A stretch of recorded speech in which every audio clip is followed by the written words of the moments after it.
স্বাধীন প্ৰতিদিন গোষ্ঠীৰ অধ্যক্ষ জয়ন্ত বৰুৱালৈ জননী গৌৰৱ বঁটা 2024 অসম জাতীয়তাবাদী যুৱ পৰিষদে প্ৰদান কৰিলে এই সন্মান।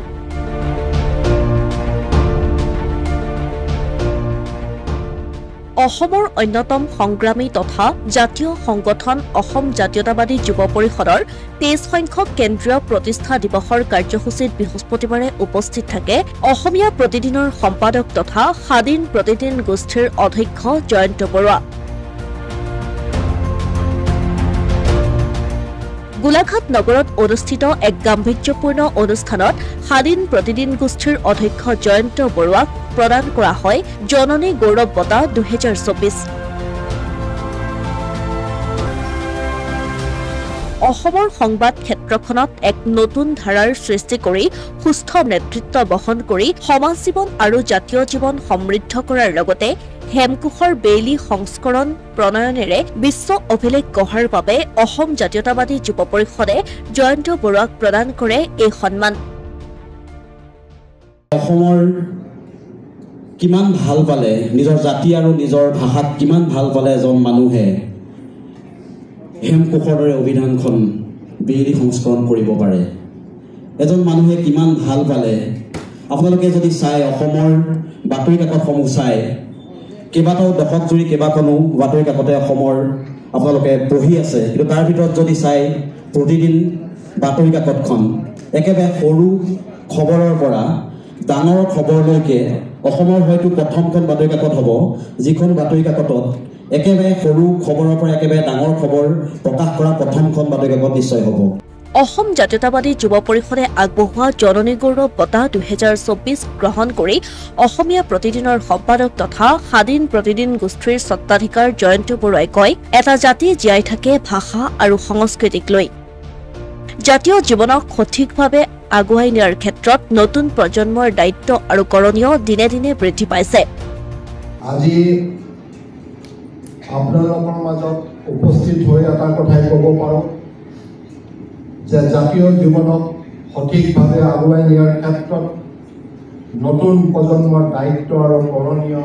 দিনে দিনে বৃদ্ধি পাই আহিছে। এই সচেতনতা আৰু দায়িত্ব এতিয়া আপোনালোকৰ হাতত। মই আশা কৰিম জাতিক সুদৃঢ় কৰি নতুন সময়ৰ আহ্বানৰ প্ৰতি লক্ষ্য ৰাখি আপোনালোকে এই মহান কামক সফল ৰূপায়ণ কৰাত আগভাগ ল'ব পাৰিব। অনুষ্ঠানত বঁটা গ্ৰহণ কৰি বৰুৱাই নিজৰ ভাষণত কয়, অসম জাতীয়তাবাদী যুৱ পৰিষদৰ প্ৰতিষ্ঠা দিৱসৰ এই মুকলি সভাত আপোনালোকে জননী গৌৰৱ বঁটা 2024 মোক প্ৰদান কৰিছে। এই বঁটা যি নামেৰে নামাকৰণ কৰি মোক প্ৰদান কৰা হৈছে সেই নামটোৱে এক বিশাল সত্তাক সামৰি লয়। ভাষণ প্ৰসংগত জয়ন্ত বৰুৱাই অসমীয়া ভাষাৰ প্ৰথমখন ব্যাকৰণ অভিধান হেমকোষ আৰু হেমকোষৰ বেইলি সংস্কৰণৰ সন্দৰ্ভত কয়, অসমীয়া ভাষাৰ প্ৰথমখন ব্যাকৰণ অসমীয়া ভাষাৰ ব্যাকৰণ আৰু হেমকোষ প্ৰণয়নেৰে ভাষাৰ পিতা হেমচন্দ্ৰ বৰুৱাদেৱে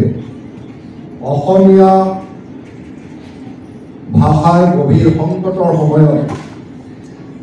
এই ভাষাক পুনৰ প্ৰতিষ্ঠা কৰিব আৰু এই হেমকোষকে আমি দৃষ্টিশক্তিসকলৰ বাবে ব্ৰেইল সংস্কৰণৰ দ্বাৰা তেখেত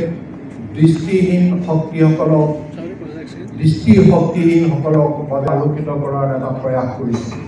ইফালে ভাষণৰ মাজতেই জয়ন্ত বৰুৱাই নিজৰ ছাত্ৰকালৰ কথা সোঁৱৰে। কিদৰে সংগ্ৰামৰ পথৰ পৰাই সংবাদ জগতত প্ৰৱেশ কৰিছিল সেই বিষয়েও উল্লেখ কৰে। তেওঁ কয়, স্বাধীন প্ৰতিদিন গোষ্ঠী সংগ্ৰামস্থলীৰ পৰাই জন্ম হৈছে। এই স্বাধীন প্ৰতিদিন গোষ্ঠী অসমৰ প্ৰতিটো জনগোষ্ঠীৰ লগত প্ৰতিটো দল সংগঠনৰ লগত সদায় আছে আৰু সদায় থাকিব।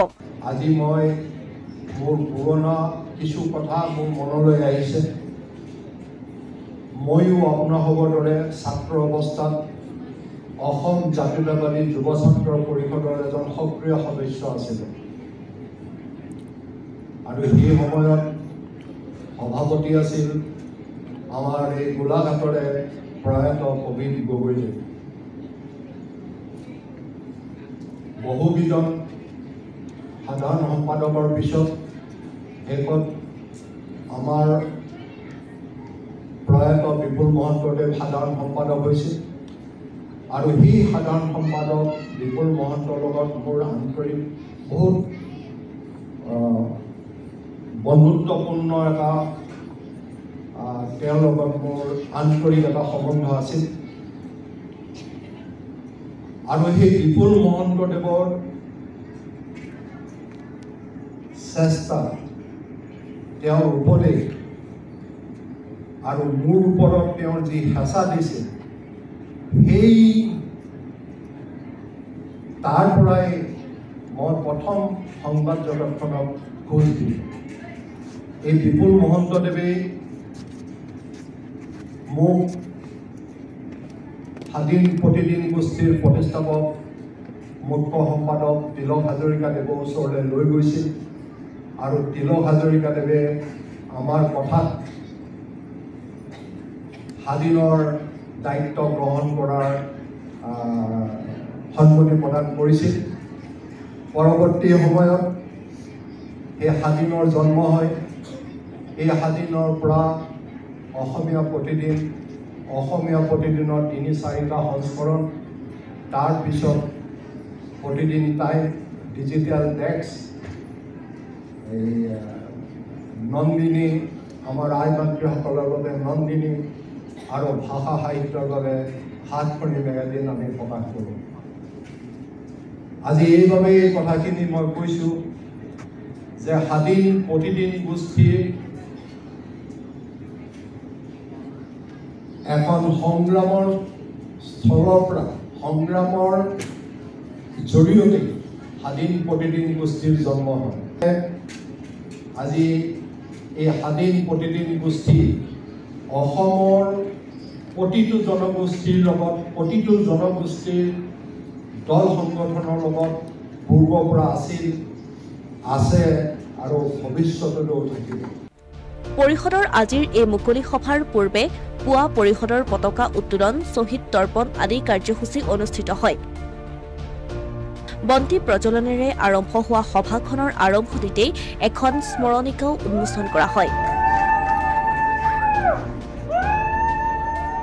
ইয়াৰ পাছতেই মুকলি সভাতেই জয়ন্ত বৰুৱাক এখন ফুলাম গামোচা চেৰেং জাপি শৰাই স্মাৰক সম্বৰ্ধনা পত্ৰ আদিৰে সম্বৰ্ধনা জ্ঞাপন কৰা হয় অনুষ্ঠানৰ লগত সংগতি ৰাখি সন্ধিয়াৰ ভাগলৈ জাতীয় জনগোষ্ঠীয় সমাৰোহো অনুষ্ঠিত হ'ব উল্লেখ্য যে অসমৰ বহু জাতীয় জনগোষ্ঠীয় দল সংগঠনৰ নেতৃত্বৰ লগতে বিশিষ্ট লেখক সাহিত্যিক বিশিষ্ট ব্যক্তিৰ উপস্থিতিত অনুষ্ঠিত হয় এই সভাখন